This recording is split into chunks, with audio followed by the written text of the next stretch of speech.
Welcome to Road to Breakthrough. One of us knows what the word banter means. The other one is very tired and just along for the ride. What's up, Isaac?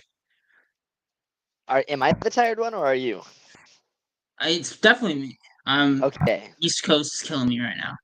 there we We're the werewolves of Blake Street Banter, right? Everybody else is asleep right now, and they're not grinding like us. They don't want it as No, bad as us. they don't want it at all. Isaac, how was your pitching week today or this week? I don't know if you pitched today Dude, or not. I finally pitched more than an inning. I had 4 innings under my belt, and that's gonna be it for my high school career. As playoffs start Friday, and I'm not good enough to pitch in the playoffs, so my time is done, right? It's all right. Hey, everybody has maybe college. Do we go down the college route? Walk on? Yeah, yeah, yeah. No, I'm done. I Then we Okay, have MTNV baseball. Is that Montana, Nevada? Now I'm looking at it, right? Maybe you have to tell us what that stands for, but I think Montana, Nevada baseball fanatic. dude, that'd be a good poll, Lewis. I would be good. Dude, I've always thought that. This guy's always in the chat. He's always on Yeah, Twitter and following us, and it's not random letters. Montana, that's I've that's a never, good poll I've never thought about it. because we I have was thinking Grant like, from like South Dakota and Montana. I think Montana, yeah. So that's our base is in Montana, I guess. It's our that's fan base. right. That is right, Lewis. Oh, we got rid of all the transactions. Oh, you Do you have did? trivia this week for us? Do you have trivia this week? Okay, yeah. It's a short one, Lewis. I'll try and drag it out. So there are 30 MLB teams, and each MLB team has a bullpen, right? Which MLB team, where do you think the Rockies rank in terms of bullpen fastball velocity? Oh, it's up there. We are like fun. It's one of the few things I think we are ahead of the curve on. I'm gonna go 4. 4? You are incorrect. The Rockies are number 1, and their I average didn't want to say fastball. 1 and then get it wrong. That would be Yeah, bad. no. So I had to be like, Okay. oh, 4 maybe, but that's amazing. But the Rockies are the only team averaging 96 plus, and they're at 96.3 miles per hour. It'd be nice if they were Well, it's getting interesting. strikeouts. If you look at the Dodgers bullpen, it's quite the opposite. I'm pretty sure a lot of ground ball guys, not a lot of nasty stuff in that bullpen. Yeah, Granted, the results are amazing, but Dodgers are 20th with it's plain 94 miles interesting to per see. hour. Who's last? It is Miami, 92 miles per hour. Rockies bullpen throws an astonishing 4 miles per hour faster than the Miami Marlins. And we have some dudes in AAA that I think could just add to that. Peralta's down there. Right? I don't think Halverson hasn't had the full year, so it's gonna be that number could only go up. I think. Halverson's been up all season. Has he really? Oh man, look at me. Yep, Talk yep, about yep, guys yep. that haven't been up all season. Bradley Blaylock is back, and we'll get to why he's back, but he's going to be pitching. I'm sure he's going to be starting, or actually, I don't know what the plan's going to be with him because Feltner's back. But Isaac, straight away, what are your thoughts on Bradley Blaylock making the comeback? Yeah, and I mean, it's just like one of those guys you're happy to see get a shot at the MLB again, because I mean he has the stuff. He has a fastball that gets up to like 95, 96 miles per hour, and he has a curveball that's almost as good as advertised. It like reminds me of the Nolan Arenado trade, and everybody like was saying all these crazy things about Austin Gomber's curveball. I feel like it's just a very similar situation as Bradley Blaylock. He struggled. He's struggling, but I mean, again, like I really do like his individual pitch types, and that is valuable to a lot of teams. So, like Bradley Blaylock, it could be a possibility. A team looks at him, they see how good his individual pitches are. They see that he's 24. They see that he's not doing much in Colorado. It could be somebody that the Rockies might be shopping in the next upcoming month. And like this could be a way for the Rockies to look at him, get an extended look, see what he can do, try and attract him to other teams. What do you think, Lewis? Yeah, I think there's better options. I would love to see Palmquist back up. I would love to see Dollander get more run. Um, at the end of the day, Blaylock has not performed in the MLB or AAA. Where guys like Palmquist, I think, are doing good things in AAA. Dollander's done great things in AAA. To me, it's clear the strikeout stuff isn't there. The fastball is just being torched on all levels. He's gonna walk a good bit. It's almost like everything's gone wrong this year for Blaylock. And like you said, the pitchers are there. The curveball is great. Granted, at Coors, can you really play with that? Probably not. It's just so tough to really be excited about this because we saw last time Blaylock was out there for the Rockies, we lost 21-0. So there you go. I mean, that's not. It's not going to happen every single game. Like he's still a Major League Baseball pitcher, Lewis. And I don't think it's a situation where we're grabbing a random guy from the streets and putting him on the mound. So I I don't know. think he's. I think any other MLB team doesn't make this move. Like I think he's the worst. I don't want to say the worst starter, right? If he starts a game, he's probably I think the worst starter in baseball. And I don't think he can't become a good MLB player or a solid MLB player. I'm just saying right now it's looking tough. And it could be just a pitch sequencing change that can be a factor of what makes Bradley Blaylock from what he's doing right now to a better pitcher. Because I mean, like, if you look at most stuff plus modules, right, where you determine what a pitch does, right, and like what's good about a pitch, make the average 100, so 105 is 5% above league average. His curveball, slider, and changeup, the three of those pitches are more likely than not going to be above average in any stuff plus module, right? And it just leads me to believe that if you can work around three above average pitches as a starting pitcher, you can be good. But I'd have to look at his individual game logs. I'd have to see like where he's locating his pitches, this and that to see like what could be an issue. But you look at Bradley Blaylock, you look at all the peripherals he has. He's a good starting pitcher, and I just don't think you can be looking like the ERA. ERA isn't good, but The whip's not good, the FIP's not good, the expected numbers aren't good. I will kind of say this. You say he has three above average pitches. And yeah, I think he has three pitches that could become above average. But if I'm looking at him right now, I don't see three above average pitches. They're not playing above average. They're playing very poor, especially at the MLB level. It's only going to get worse. There's no doubt, like a year from now, he could be a very solid player. But right now, I don't want to be the worst team of all time, and I don't think this will help that cause. like to your argument, like to not be a bad team, you don't want to put your players in bad situations. And like this isn't going to be like a direct knock or whatever at Bradley Blaylock, but Carson Palmquist, Chase Dollander, it doesn't feel good to be lit up at the MLB level, right?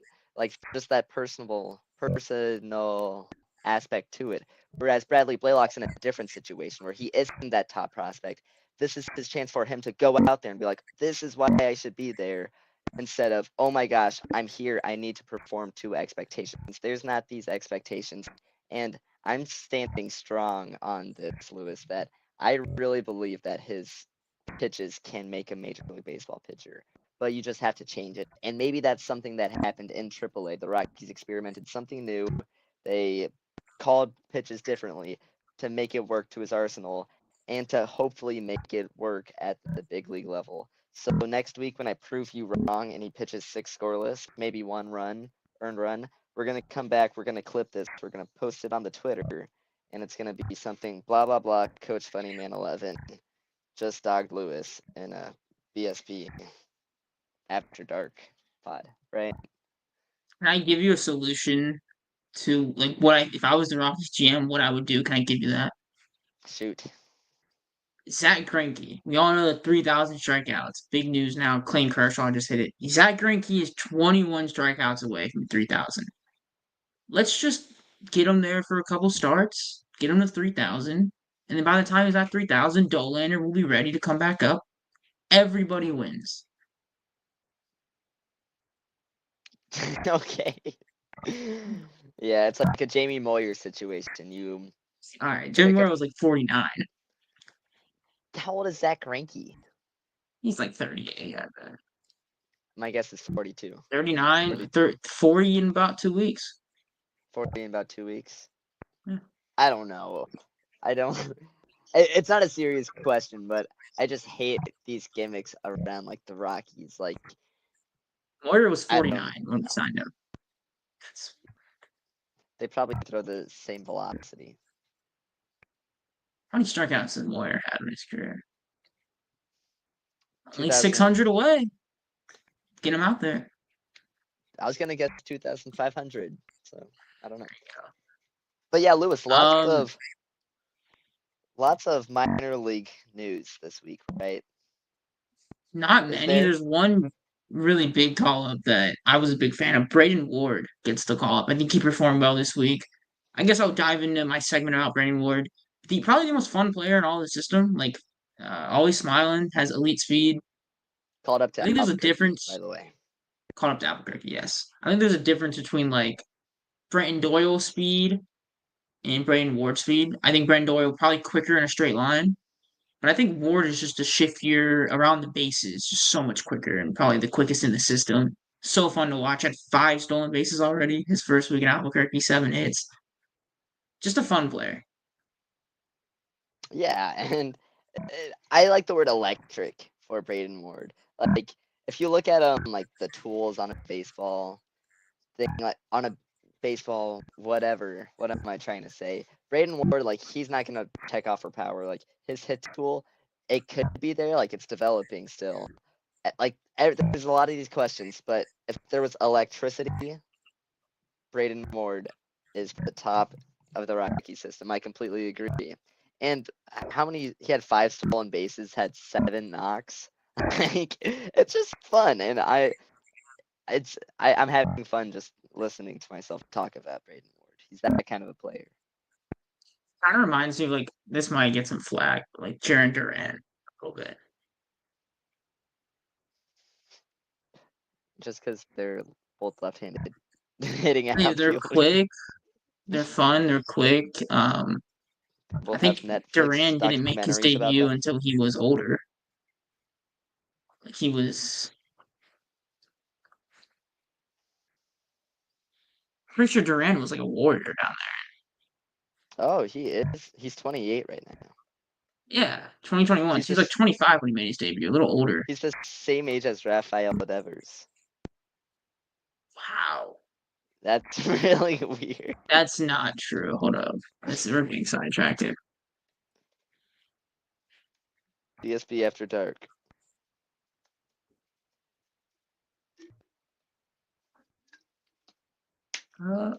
Wow. 28. But the Devers is about to turn 29 in 8 days, so jokes on him. Do you know who's also the same age as Rafael Devers? Ryan Feltner. Yes. And he's back, right, Isaac? Yeah, Remember what we he said last week about Feltner? that is yeah, and we said that he's gonna be coming off the injured list soon and he's gonna have a nice full season. Yeah, Please last week was a nobody little fact lost in check me. translation.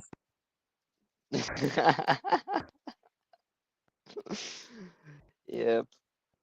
Yeah, Ryan Feltner's back. I think this could be like saving grace for the Rocky season. I just kind of talked about how Blaylock is going to struggle, but I think Feltner kind of the opposite. I think he'll come out of the gate and give us a couple quality starts and really give us. This is going to be a rough couple months for the Rockies. We got to hang in there and win some games. And I think Feltner gives you a pretty solid chance to do that. Yeah, and I mean, like, ever since, what was it, like 2022, 2023, Ryan Feltner has probably been our best pitcher for just going off of any stat. And I don't know. I see him getting the call up. He's probably going to get a couple more starts with Albuquerque, maybe 2 or 3. But I mean, after the All-Star game, I doubt we're going to see him in the minors again all season. Yeah, I almost wonder. I don't think would we trade any starter. I don't think we would. Now that I'm thinking about it, I don't think we have any value there. So never mind. Yeah. Uh, I feel like not every starter is gonna stay. Like, I don't know. I'm sure the Rockies can find a way to get out of like a Austin Gomber or I'm not gonna say any more names, but I don't know. Yeah, that something can happen. Time, I don't know. Yeah. And then Sorry. you go. I'll go. Do you want to run through the rest of the Albuquerque guys? Just like Yeah, going this through was a their really fun weeks. week for Albuquerque. Offensively mashed. Zach Veen is officially back. Was in the ACL, just kind of lingering in Albuquerque, not doing too much. But he's back, 9 for 13 with a triple, a home run, 7 RBIs, only 4 Ks and 2 walks to go along with that. Braxton Fulford with a middle finger to the Rockies front office with 4 home runs this week. I'll get into him a little later. Just one of my favorite players. Keston Hera, we got a Hera bomb, 7 for 19, 1 home run. Did have 7 strikeouts though. Drew Romo, we talked about him last week, struggling a lot. This week, 7 for 19 with 3 doubles. You love to see it. Ward, seven hits, 5 stolen bases. That's just how he's going to create value. Aaron Schunk went 6 for 18 with 2 homers. Sterlin Thompson with 5 hits this week with a double and 2 triples, getting the legs flowing. Carson Palmquist had 2 starts this week, 11 innings pitched, 15 hits, 4 earned runs, and 15 Ks. Good strikeout stuff for Carson Palmquist. Tanner Gordon with a no earned run start. My boy Gordon the Cobb, 5 innings pitched, 4 hits, and 6 Ks. Dugan Darnell, we got to talk about him every single time. Had a great week out of the pen. 3.1 innings pitched, 3 hits, no earned runs, 3 Ks. Lucas Gilbert, a name you probably haven't heard about in a minute. 2 innings pitched, 1 hit, 0 earned runs, and 2 Ks. Andrew Quezada, 2.1 innings pitched, 1 hit, 0 earned runs, 4 Ks. He somehow turned into a strikeout menace in AAA. I don't know what he did during the offseason. He should share that because it's working so well. And Zach Agnos is back. He was caught up to the MLB, but he did pitch 1 inning of a shutout ball in Albuquerque. Yeah. Going down the list, solid guys. At what point, Lewis? I think this has probably been talked about in many podcasts before my time. But at what point do the Rockies see Dugan Darnell and think Major League Baseball reliever? What do you think it's going to take for Dugan Darnell to get the call up, Lewis? He's probably going to have to be DFA'd, and probably like the Marlins will pick him up. And he'll have like a 2 ERA the rest of the year. Austin Kitchen. Is he still around? No, he's at Seattle. He's at Seattle right now. They're AAA. Tacoma. No, but he just so much good stuff. I don't know why we haven't given him a shot. He's up there. He's been solid. Albuquerque's tough to pitch in. I think we've seen worse players get the nod and than Dugan Darnell. Right. And for guys like Dugan Darnell, who's gone undrafted, like their road to the show is a lot more tough than anybody picked in like the first 5 rounds, for example. So seeing Dugan Darnell is as like the underdog always hypes you up. He's the biggest underdog in the Rocky system. Probably. I could maybe think of someone. I don't know. Who's the biggest underdog in the Rocky system? Isaac Stevens. I was gonna say when you're saying like a tough road, like could this be the start of Isaac Stevens to the Rockies journey? Like, no offers out of high school, 0. like zero, just undervalued. Could he walk on to a JUCO school and really make a name for himself? Do you know the Jeffrey Yan story? Yeah, he's really inconsistent. Yeah, well, he played like 2 years of pro baseball Oh, with the you meant Angels. Yeah, not the. I don't know what the you're story as to thinking. why he wasn't caught up. Yeah. Yeah, but he had like 2 years in the Angel system. He struggled, got released, then spent 4 years away from professional baseball. And there was one day a Marlins scout decided to watch a men's baseball league game, and they saw Jeffrey Yan pitching. He saw that he did good, and they signed him, and now he's with us somehow. There's a He lot went of to Japan after that and then had a rough going. But no, I mean he's a fun he did pitcher. good. He did good in Japan. 7 ERA in Japan. Oh, I'm wrong. He's like But Trevor Bauer out there. striking a lot of guys out in Japan. That's what I'm thinking. Yeah. Okay. Double A, Hartford. Nick Kent, 7 for 16 with a double and a home run. Charlie Condon, we'll talk about him a little later. 10 Ks, I'm a little worried about him. 4 for 20 with 2 doubles. Juan Guerrero with 5 hits on the week. Pitching side of things, Blake Adams, 6 innings pitched, 4 hits, 2 earned runs, 5 Ks. Sean Sullivan, 6 innings pitched, did allow 3 earned runs with 7 Ks. Keeps showing that he can strike guys out. Jack Mahoney, so consistent. 5 innings pitched, 1 hit, 1 earned run, 5 Ks. And then Wellington Herrera, we'll talk about him too. 2 innings pitched, no hits, no earned runs, and 3 Ks on the week. Isaac, Charlie Condon, are we worried? I think this is like the 4th time I've been faced with this question, but Charlie Condon, number 3 overall. I don't know. He has such a good approach. Like, whether you like it or not, like, it is discipline. It's his own. It works for him. And when he gets called up to a new level, like Hartford, like, pitchers are gonna exploit his flaws, but somebody like Charlie Condon makes really good adjustments. We saw that with Spokane from last season to this year. There are these adjustments made, and just any step of the way, like, we've seen it, right? Like Ezequiel Tovar a couple seasons ago, like, for a while he was below league average in like single A, but he just made these adjustments because he is just has a good approach, a super good approach, and that's similar to Charlie Condon. And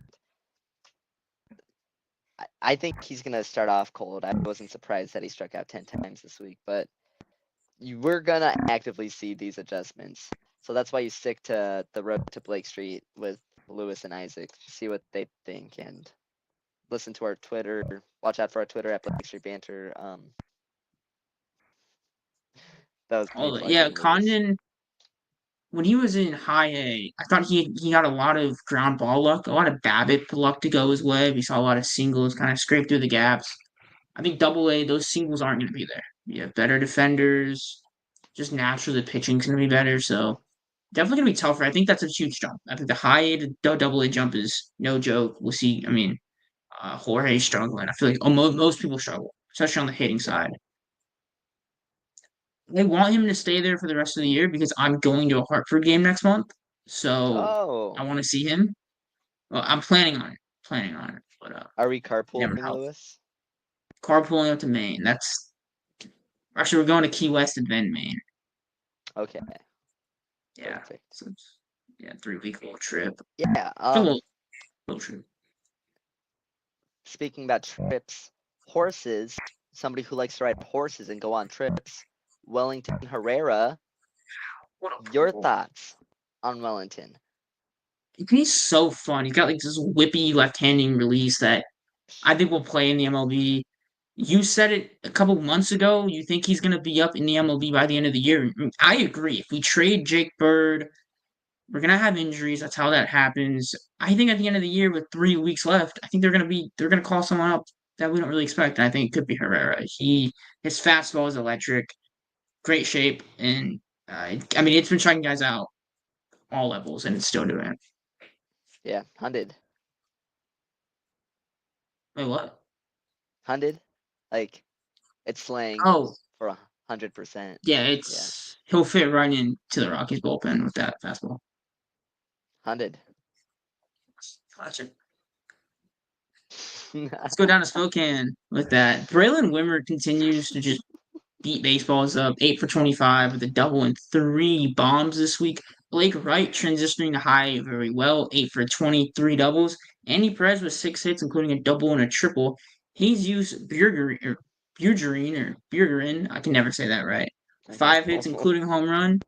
Caleb Hobson with 4 hits, a double, and a triple on the day. Connor Eaton, the guy I want to give a lot of props to, 7 innings pitched, did allow 9 hits, but no earned runs, 8 Ks, just a lot of weak ground ball singles for him in this outing. Just he's been so great. Bryson Hammer, 4 innings pitched, 1 hit, no earned runs, 4 Ks. Persecki gets a good start of 4 innings pitched with no earned runs, only 1 hit allowed. Davison Palmera out of the pen with 3.2 innings pitched, no earned runs. And Luke Taggart, A guy who's been injured a lot. We talked about him, I think, a week ago, getting the call up after the big injury. 2 innings pitched, 1 hit, no one runs, and 1K on the week. Isaac, Braylon Wimmer, you're kind of really good at this whole like prediction thing. When is he going to get the call up? To Double A, you know, there's not much more that Braylon Wimmer can do.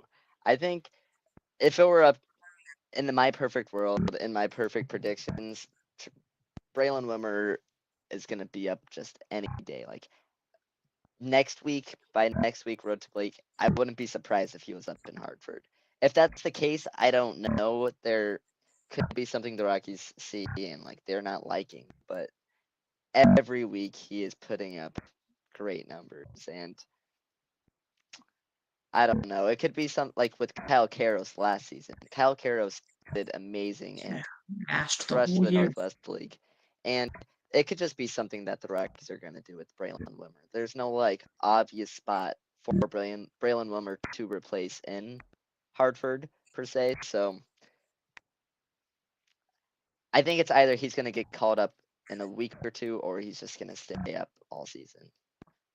So I hope Yeah, it's a that's what good you were shout. wanting to hear. Yeah.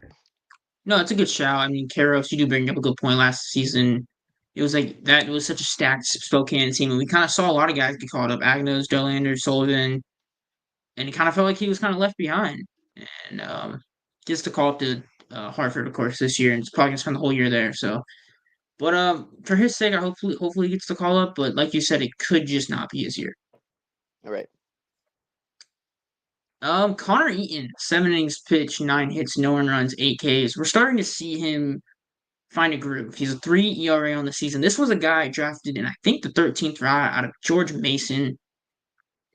His his whole thing out of college was great stuff, very inconsistent, erratic. Like if you can just hone in the consistency, which you hear that a lot, you're gonna have a really good pitcher. I think the Rockies have done really good with this. He's hasn't had many starts where he's all over the place, and when he is allowing a lot of hits, they're not home runs, they're not doubles. He's really good at keeping it on the ground. I'm becoming a big fan of Connor Eaton. He's, I think, the most underrated player in the whole system. I don't see anybody talking about Connor Eaton. You talk about guys who are underrated, you're going to hear guys like Sean Sullivan, maybe a Kyle Karros. You're not going to hear a Connor Eaton said by anybody ever. And I think that's, quite frankly, kind of weird because he's such a great player. He can strike guys out.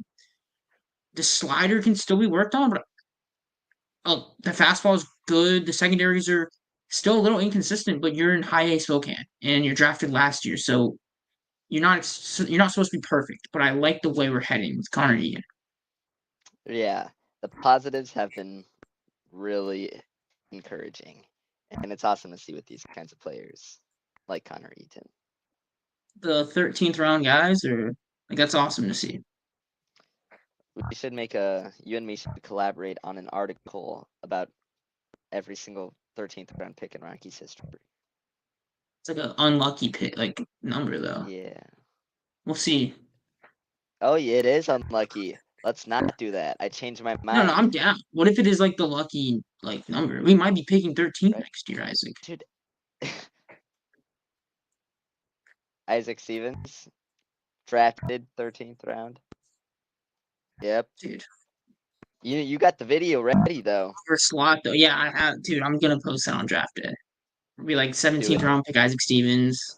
I I don't think anybody would notice. Or I might just say like undrafted free agent pickup. Because then like I don't think we can get in trouble for that. Because I don't want to be like 17th round pick and the guy who was picked in the 17th round be like, well the heck? That's not me. So yeah. Wanna go down to Fresno? Yeah, keep the train going. Fresno Grizzlies, we might have Tim Slack here on the pod here soon. Robert Calaz finally breaks out. We said it last week that he was really starting to get really good form going. 9 for 21, 4 home runs, had a 2 home run day. Kind of what we've been missing out of Calaz is this home run power, but we're starting to see it really get back together. Kelvin Hidalgo, 7 for 25 with 3 doubles. Onto the pitching side, Everett Catley continues to do his thing. Another super underrated arm in the system. 11 innings pitched, 6 hits, 3 earned runs, 16 Ks. He kind of reminds me of Ebner a little bit, just how I feel so confident in their ability to rise up the system. I know Ebner was hurt, so it kind of sucks, but both those guys have a lot of confidence in rising up the system. Brian Mena, 6 innings pitched, 6 hits, 2 earned runs, 5 Ks. Marcos Herrera, another good week for the 20-year-old, 4 innings pitched, 5 hits, 1 earned run. Jackson Cox, we're going to talk about him because he had a wild week, so we'll get to him last. Angel Jimenez, 4 innings pitched, 3 hits, 1 earned runs, 5 Ks. And then Justin Lauer, the LSU product. I'm sure he's happy about the College World Series. 4 innings pitched, 3 hits, no earned runs. Jackson Cox, man. What a week, right? That's right. 4 innings pitched, 4 hits, 1 earned run, 10 Ks. 10 Ks and 4 innings pitched. He's been, I don't want to say inconsistent, but that's rude. But when he's healthy and on the field, he's been electric. Yeah, and I think this is his first full season back, or his first full season so far in his career, and it's been awesome to see. Drafted out of high school, praised for his crazy curveball, and like we haven't really been seeing like the strikeout results you want out of somebody who's known for his curveball. But I mean, you have a 10 out of 12 of your outs are strikeouts, and I think that can. I didn't watch the game, but I'm sure that can be attributed to that big curveball he has, where it was in the top 10 of the BSB Tools Week for secondary pitches. So Jackson Cox, just fun, and only 20 years old. It is so, 20? 21. He's still below the 21. average age in single A. That's absurd. Despite, I mean, it feels like he's been in this. We've talked about Jackson Fox since I was like 5, basically. He had an ERA at 10 in the beginning of May.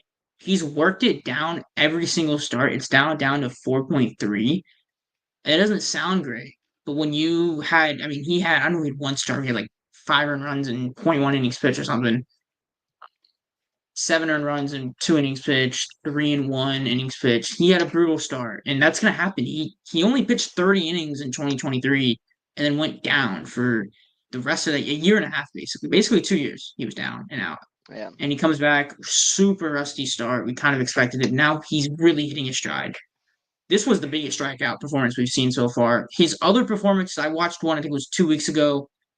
Well, less on the strikeouts, but he was getting a lot of good ground balls, and this one was 10 strikeouts. So we're starting to really see why we drafted a high schooler. You draft high schoolers not because they're a finished product already, because you want to mold them into what you believe they can be. And I believe he can be, I think at minimum, he's a really good bullpen arm, but I would love to see them stick it out as a starter and see what happens. Yeah, for sure.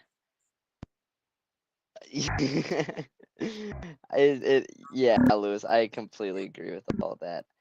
I've never really thought of him as like a bullpen arm, but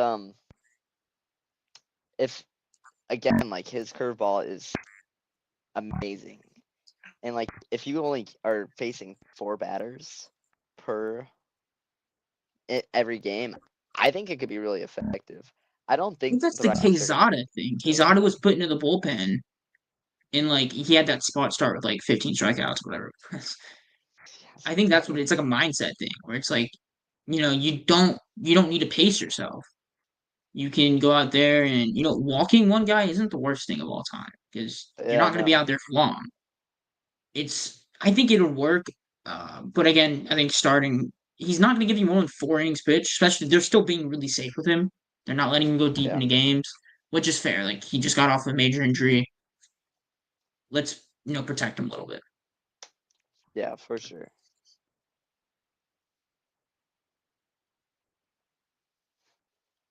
I was muted there. I bet it looked weird, didn't it? It did look really weird. The one time I look at you today. Oh He was man. sneezing, Let's by go the down to way. the ACL, right? I Yeah. mean, Ashley Andujar, 7 for 16. Wilder Delis. I'm gonna write something about him today while I'm doing cardio at the gym. 6 for 14, a double. Alexander De La Cruz, 5 for 15, and Luis Mendez, 3 for 10 with a double. Let's round out the pod with talking about Ashley Andujar, one of the big money signings from a couple years ago. Yeah. I'm gonna steal the spotlight. I was looking through the Rockies' batted ball numbers as an entire organization, and like you could see things such as like how often the guy is pulling the baseball, how often he's hitting it on the ground. And Ashley Andujar, he is hitting the ball to opposite field more than anybody else in the system. And I wonder if it is due to like an increase in like fastball velocity. Like he's not used to that jump from the DSL to ACL. And like it makes me wonder if he was really ready for that jump after just one season in the Dominican Summer League. But the fact that he's still like slapping the ball around, getting 7 hits in 1 week, like that's nothing to ignore. It's really impressive. But I I'm really interested to see like how the rest of his season plays out. Because at the start, it just didn't seem like he was comfortable. It didn't look like he was ready. But now that he's starting to like start racking up these hits, I'm excited. Your thoughts? Any? It's gonna really matter. I think his career is gonna really depend on like this is gonna sound really dumb and it's gonna be really simple. How quickly his body can put on weight and muscle, and what's the maximization of that look like? We see like a guy like that's gonna have to hit the weight room. I mean, he's still super young. It's not like a problem. It's we kind of knew that getting into this. How much weight can he put on? How much power can he create between now and when we need him? Just a long time. He's got time. So it's just how much power can he really create? Because right now he's not hitting with power. He's gonna kind of flop the ball around the field.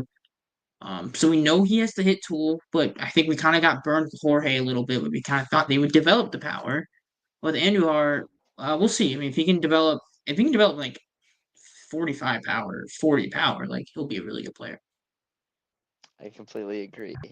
And again, these like Latin-born players, when they are getting first moved to like the ACL and the lower levels of minor league baseball, or outside of just the DSL, like there are growing pains. Like we saw that with Ezequiel Tovar. That's another name.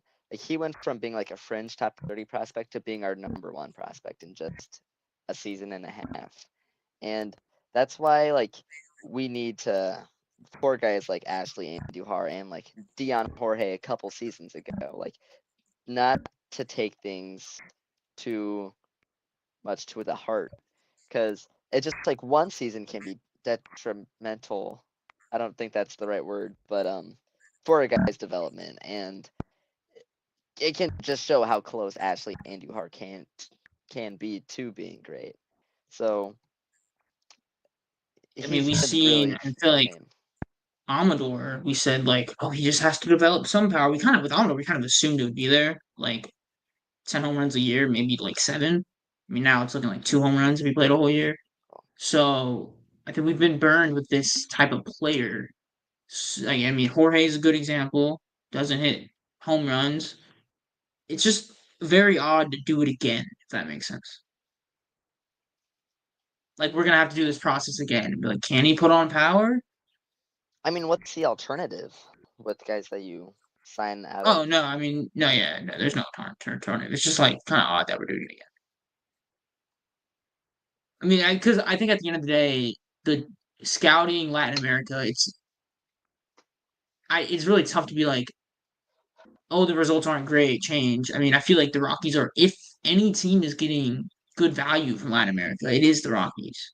Yeah. I think maybe the Padres do it better. I'm sure there's some teams that do it much better, but in terms of like everything else, the Rockies don't have an issue in Latin America. You have an issue at drafting and developing out the mainland, but I think it's just these are growing pains that comes with these like 19-year-olds. Like I can only imagine me 5 years from now. I'm going to be a completely different person. And when you have guys from college, and we kind of see with Jackson Cox in high school too, where it's like completely different player. You have guys in Yeah. college that are more refined. It's a lot easier to be like, oh wow, we really messed up that pick. But I feel like with these Latin guys, if you're scouting 16-year-olds, you're really like it's almost impossible to figure out who's going to be good in 5 years time. All right. I agree, Lewis. Like I almost wonder. I know there's like Andrew Salas, who's single A at 16, but we look at like his brother. All of his brothers really are kind of struggling, but mainly Ethan Salas, who I know he's injured right now, but hasn't gotten the hit tool together. But him, he was like almost a guaranteed. I still think some people still guarantee he'll probably be in the MLB someday, but he's definitely slowed down as a prospect. So we see that like it's really tough to predict DSL guys. But one guy I can predict, Alexander De La Cruz, Isaac. Baller, right? Big time, big time. You don't see many guys with that much light tower power. That's what I call it. Numbers aren't going to be there yet. It is a tough transition from the DSL to the ACL, but the ability to hit a ball over 110 miles per hour at 21 years old, I think. If Alexander De La Cruz was eligible for this draft, he would have been a top 30 draft pick. He would have been that kind of raw power and ability to consistently make contact with baseballs is just not given. And Alexander De La Cruz is amazing. And watch out for the BSB top 40 prospects, and then it's soon coming up after the draft. Draft. I was gonna say because I'm thinking about it right now. One, the farm system has gone much weaker. I don't want to be like that guy, but it has compared to like. I mean, I think we have the weakest farm system in the NL West right now. I don't know what. I don't know what the future of anything looks like Rockies related. But I think what that means is we're going to see some guys, Dela Cruz. I think DeLeese is going to make my top 30. Jimenez is going to be there for me, maybe top 40. Angel. I like that. Um, Roy Nier I, yeah. Fernandez. Do you have any guys that you think will rise up any DSL guys that you want to shout out before we Yeah, I get mean, out of like here? we said it last week. Christian Arguelles is having just an absurd season. He just hit his third home run the other day. Ronnie Ugarte has a really good power tool, and the two of those, like, they could be sneaky top 40 BSP prospect, and if not, honorable mentions just because of the level that they are producing. Yeah. And you got me really. I might put together my top 40 tonight. Maybe I'll send it over in Before the the group chat or draft? something. Yeah, then I'll just plug in maybe the Okay. draft guys. Not many draft guys will make the top 40. Maybe like 10 top 7 rounds maybe will make the top 40. And that's a lot, dude. I'm like, I don't know. Yeah, you have a lot of I guys to mean, fill out. Sandy Ozuna for me will make it. I know he's out for the whole year, sadly. Gregory Sanchez, that's your guy, right? Um, I'm excited. This is gonna be a fun time. How about Villar? What's he doing so far? Camuel, he's struggling, striking out a lot, Striking out in if I'm not DSL is mistaken. brutal. Yeah. Same with I know he's kind of obviously like Ross Niel De Paula. He's a similar guy to Camuel VR and like Ashley Andujar. He's also struggling with the strikeouts. But this season, a lot of the lesser known DSL guys have stepped up, which is neat to see. we have one of I'd probably say the best DSL teams right now. So Yeah. What it's are they ever now? something to look forward to. 21-3, I think. Maybe They have more 22-3. wins than the Rockies. The Rockies. DSL. So, On that it's looking tough. note, Lewis. Are you gonna say it? Go Rocks and minor league affiliates.